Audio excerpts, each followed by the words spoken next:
If you have a high income, you've probably heard that you aren't getting a coronavirus stimulus check. In fact, most news you'll read indicates that those who are single with incomes above $99,000 will not be getting any money, nor will married couples filing joint returns who make more than $198,000. And while these limits do indeed exist, they apply to single people or married couples without children. If you have dependent kids under the age of 17, you could very well be entitled to some money from the government to help you through the coronavirus crisis even if your earnings top these levels. The CARES Act provides stimulus payments of $1,200 per adult and $500 per qualifying dependent child.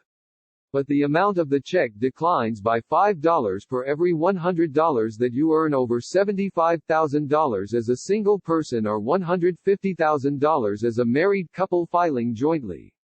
If you do the math, a reduction of $5 per $100 earned above these limits would mean the $1,200 per adult would be reduced down to $0 once your income hits the $99,000 threshold, and the $2,400 check for couples would be reduced to nothing after $198,000 in earnings.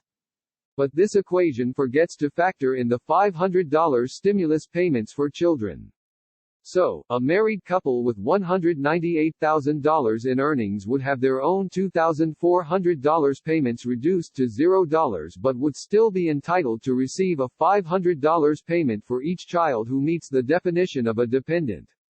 A couple with $198,000 in income could theoretically still get $1,500 in stimulus funds if they have 3 kids they're supporting. The CARES Act doesn't preclude people with incomes above $99,000 or $198,000 from getting checks. In fact, it doesn't mention those specific limits at all. In effect, there's nothing preventing higher income families from receiving stimulus funds for their children even if their incomes eliminate eligibility for their own payments. To determine if you'll be eligible for a stimulus payment with a higher income, figure out how many qualifying child dependents you have. To count as a dependent for purposes of stimulus funds, the child must. For each child, you could potentially get up to $500. But you have to follow the same rules of subtracting $5 for each $100 above the earnings threshold. If you're married with 1 child, your potential stimulus check amount would be $2,900, $1,200 for each spouse and $500 for your child.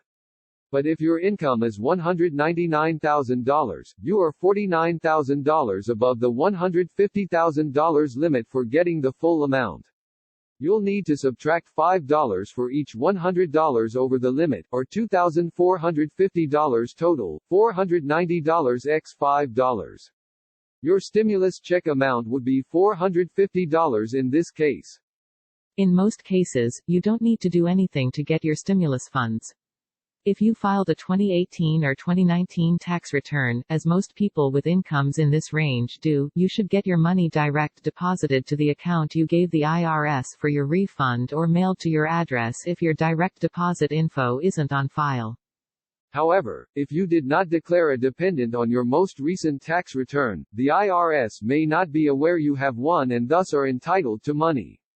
This could happen if you just had a baby or adopted a child. In this case, if you haven't yet filed your 2019 return, you'd want to do so ASAP to let the IRS know you have a child now and are eligible for a payment.